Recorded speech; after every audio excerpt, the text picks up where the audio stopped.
Bismillahirrahmanirrahim. Assalamualaikum warahmatullahi wabarakatuh.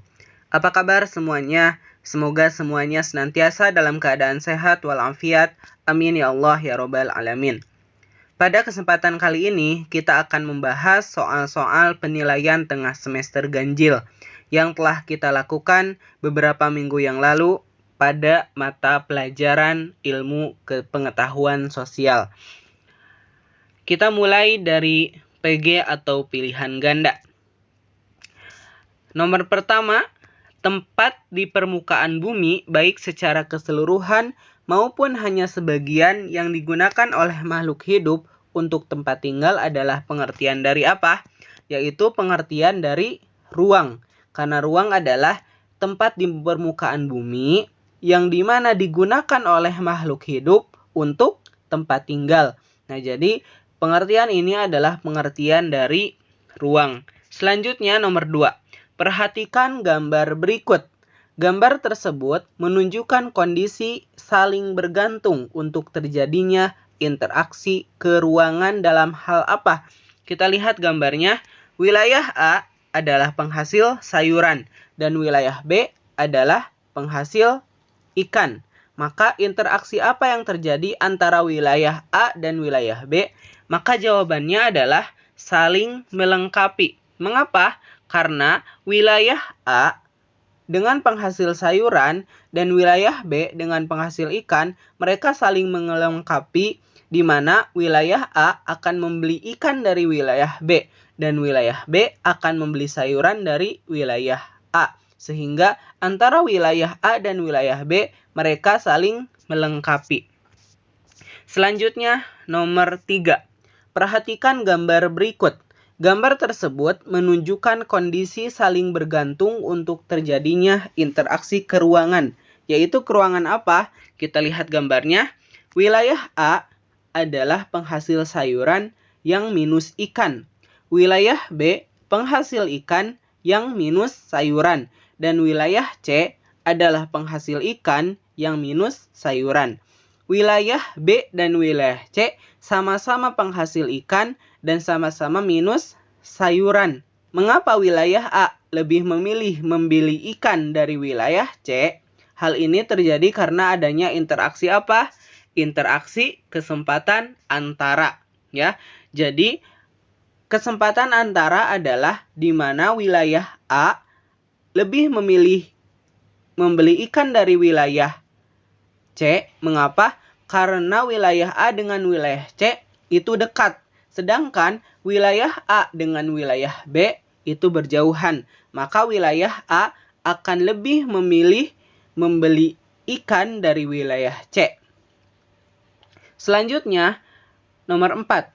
Tanpa adanya ruang, maka manusia dan semua makhluk hidup lainnya tidak memiliki apa? Maka tanpa adanya ruang, manusia dan semua makhluk hidup tidak memiliki tempat untuk hidup, ya. Bukan tidak memiliki penghasilan atau pekerjaan atau perusahaan, tetapi tidak memiliki tempat untuk hidup. Selanjutnya nomor 5. Di bawah ini adalah ruang, mencakup perairan yang ada di permukaan bumi, kecuali apa tadi ruang? Ruang adalah tempat di permukaan bumi di mana tempat itu digunakan oleh makhluk hidup untuk tempat hidupnya. Maka yang mencakup perairan di permukaan bumi adalah kecuali apa? Kecuali air tanah, ya. Karena laut, sungai, dan danau itu adalah tempat tinggal makhluk hidup, ikan, dan lain sebagainya. Sedangkan air tanah itu tidak. Selanjutnya nomor 6. Wilayah pegunungan, aktivitas penduduknya umumnya sebagai apa? Jawabannya adalah sebagai penghasil sayuran, ya. Kalau penghasil bandeng, penghasil garam itu adalah wilayah pantai, ya, wilayah pesisir. Dan penghasil alat elektronik adalah wilayah perkotaan. Selanjutnya nomor 7. Yang termasuk unsur-unsur atau komponen peta adalah kecuali, ya. Komponen peta atau unsur-unsur peta yang telah kita pelajari ada apa aja?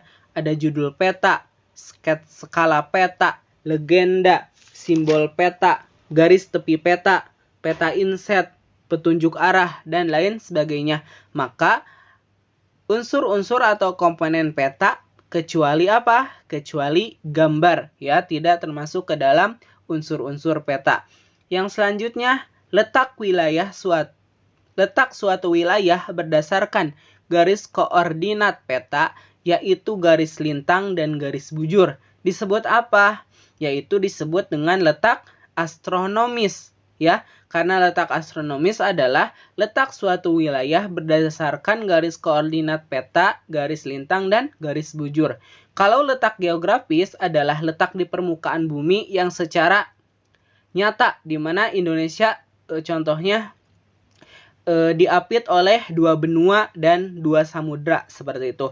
Kalau letak geologis, dia adalah berdasarkan batuan yang ada di permukaan bumi. Seperti di Indonesia banyak gunung, seperti itu. Selanjutnya, nomor 9, garis khayal yang membelah bumi menjadi beberapa bagian secara horizontal adalah, ingat, horizontal itu adalah dari barat ke timur atau timur ke barat. Jadi garisnya adalah memanjang dari kanan ke kiri. Maka kalau garisnya horizontal itu adalah garis lintang. Sedangkan garis bujur adalah garis dari utara ke selatan atau selatan ke utara yang memanjangnya dari atas ke bawah atau bawah ke atas, ya.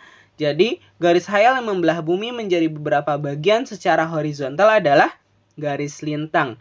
Nomor 10, berdasarkan letak astronomis, Indonesia termasuk ke dalam wilayah apa? Yaitu wilayah tropis, di mana memiliki 2 musim, musim kemarau dan musim hujan. Selanjutnya nomor 11, faktor penyebab terjadinya ledakan penduduk adalah, nih ya, faktor penyebab terjadinya ledakan penduduk. Jawabannya adalah pernikahan di usia muda. Mengapa? Karena pernikahan di usia muda akan lebih mudah melahirkan bayi-bayi, di mana usia muda itu kesuburannya itu sangat tinggi. Sehingga banyaknya pernikahan di usia muda maka akan menjadi ledakan penduduk. Kalau program KB itu adalah membatasi penduduk, ya. Membatasi penduduk. Tingkat kelahiran rendah sudah jelas, ya. Tidak akan mempengaruhi terjadinya ledakan penduduk, juga angka ketergantungan tinggi. Jadi jawabannya adalah pernikahan di usia muda. Nomor 12, cara untuk memperoleh data kependudukan yang paling dapat dipercaya kebenarannya dan lengkap adalah tentunya adalah sensus penduduk. Karena sensus penduduk itu adalah langsung datang ke tempat di mana manusia tinggal, ya.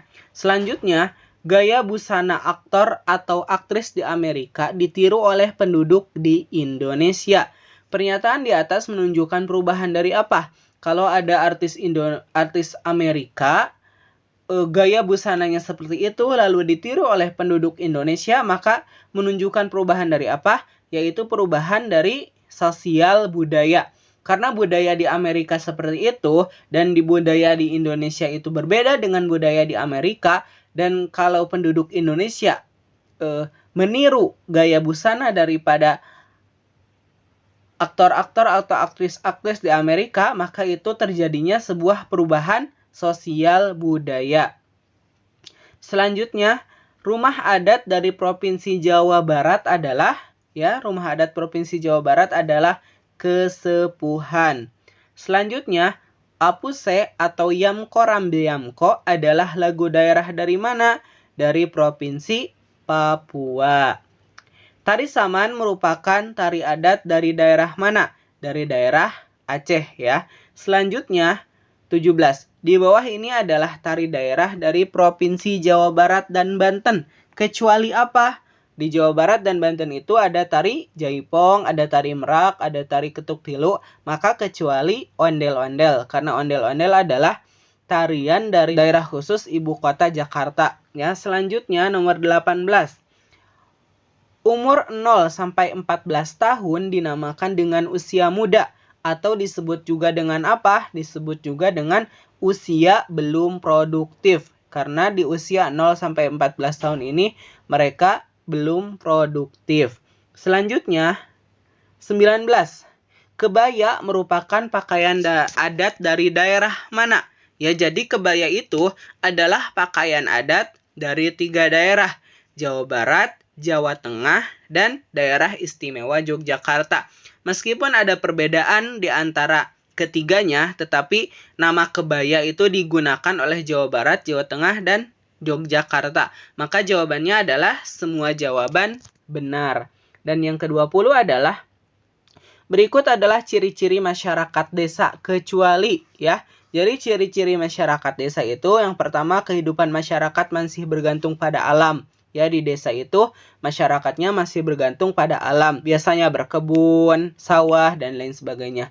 Kepemimpinan ditentukan oleh kejujuran, kebangsawanan, dan pengalaman.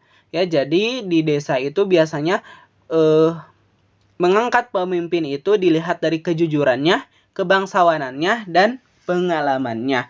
Dan masyarakat sebagian bekerja sebagai petani, nelayan, dan peternak. Karena tadi masyarakatnya masih bergantung pada alam. Maka ciri-ciri masyarakat desa kecuali sistem yang dianut cenderung pada nilai ekonomi dan pendidikan.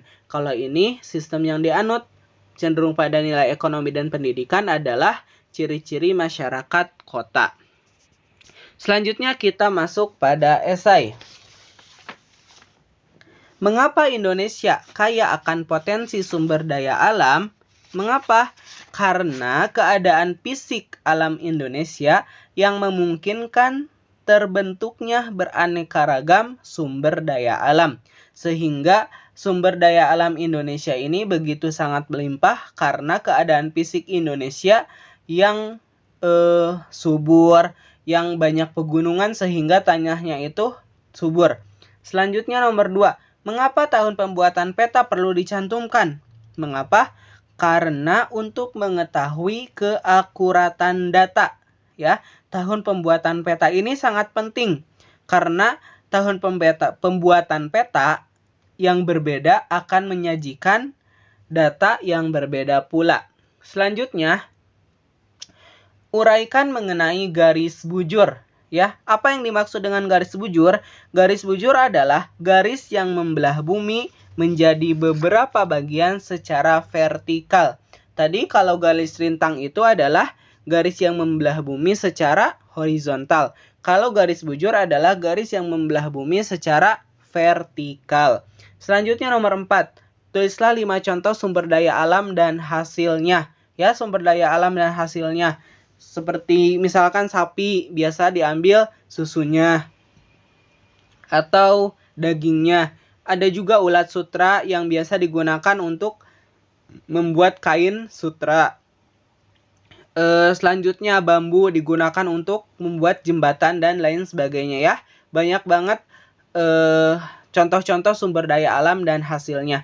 Yang selanjutnya, apa yang dimaksud dengan transmigrasi? Jadi transmigrasi itu adalah perpindahan penduduk yang asalnya dari daerah yang penduduknya padat menuju wilayah lain yang penduduknya sedikit. Dan ini masih berada dalam wilayah satu negara. Itulah penjelasan-penjelasan berkenaan dengan soal-soal penilaian tengah semester. Dan setelah ini ada sedikit yang akan dibahas berkenaan dengan pelajaran selanjutnya. Ya, silahkan dibuka buku LKS-nya halaman 40 ya. Sebelum kita lanjut pada bab selanjutnya, kita bahas dulu perubahan akibat interaksi antar ruang ya. Jadi perubahan akibat interaksi antar ruang ini ada 6. Yang pertama, berkembangnya pusat-pusat pertumbuhan. Yang kedua, perubahan penggunaan lahan. Yang ketiga, perubahan orientasi mata pencaharian. Yang keempat, berkembangnya sarana dan prasarana. Yang kelima, adanya perubahan sosial dan budaya. Dan yang keenam, berubahnya komposisi penduduk. Silahkan dibaca perubahan akibat interaksi antar ruang. Dari nomor 1, 2, 3, 4, 5, dan 6. Dan silahkan diisi tugas individu 7 pada halaman 41. Yaitu, jawablah pertanyaan-pertanyaan berikut dengan jelas dan benar. Nomor 1, nomor 2, nomor 3, nomor 4, dan nomor 5. Silahkan dijawab di buku catatan dan kirimkan jawabannya di Classroom ya. Terima kasih atas pertemuan kali ini. Mudah-mudahan kita bisa memahami mata pelajaran ilmu pengetahuan sosial ini dengan benar. Jika ada pertanyaan, silahkan tanyakan di kolom komentar Classroom. Terima kasih atas perhatiannya. Wassalamualaikum warahmatullahi wabarakatuh.